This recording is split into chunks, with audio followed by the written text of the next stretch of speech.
De plus en plus d'organismes à but non lucratif lancent des campagnes d'obligations communautaires pour leur permettre de mener à bien certains projets coûteux. Ces produits financiers donnent aussi l'occasion aux petits investisseurs de soutenir des causes qui leur tiennent à cœur tout en récoltant un rendement. Marie-Isabelle Rochon.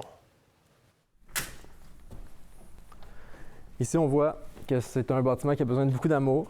L'organisme Espace LGBTQ+, a acquis ce bâtiment pour en faire des bureaux et des espaces communs pour une quinzaine d'organismes communautaires. On veut faire des travaux, rendre ça accessible universellement. Des travaux de plusieurs millions de dollars. Et une petite partie de ce montant sera financée grâce à une campagne d'émission d'obligations communautaires. Ça pourrait être, par exemple, d'avoir des obligations à l'unité de 500 $ sur 3 ans et d'autres de 2000 $ sur 7 ans. Les obligations communautaires, ce sont des titres de créance émis par des organismes à but non lucratif. Ça permet parfois de combiner l'utile à l'agréable pour les investisseurs, d'être capable d'avoir un rendement sur son placement, donc ce rendement sur son avoir, tout en aidant à financer un organisme communautaire qui nous tient à cœur. À terme, le capital est remboursé aux investisseurs qui reçoivent aussi des intérêts sur leurs prêts. Le tout est encadré par la loi sur les valeurs mobilières. Un des avantages des obligations régulières, c'est qu'on est capable de les revendre à un autre investisseur. Dans le cas des obligations philanthropiques, il y a un manque de liquidité, il y a un manque de capacité de trouver quelqu'un d'autre qui voudrait les avoir à notre place. Donc, c'est un risque. C'est dans ce sens-là où on veut dire que ces obligations-là sont plus risquées. Salut Québec, 9 mai, j'espère que ça va bien. La radio communautaire CKIA-FM à Québec a récemment lancé sa campagne d'obligations communautaires pour l'aider à financer des travaux majeurs. On a des subventions pour faire ce projet-là. Par contre, quelques subventions vont nous arriver seulement à la fin du projet. Elle doit trouver de la liquidité pour payer les travailleurs au fur et à mesure.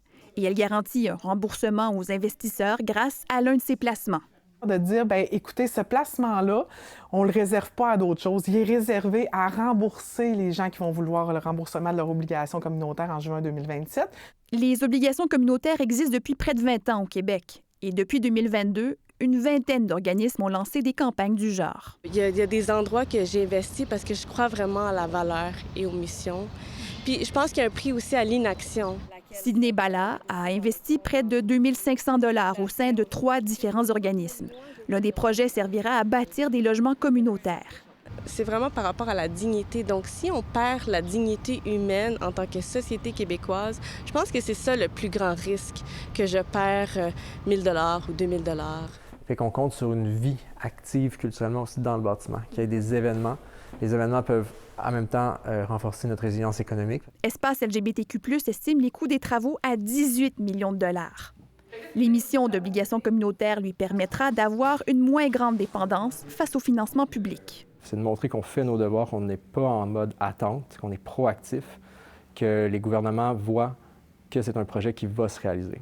Une fois le bâtiment rénové, Espace LGBTQ+, utilisera les revenus de la location de locaux pour rembourser ses investisseurs. Ici Marie-Isabelle Rochon, Radio-Canada, Montréal.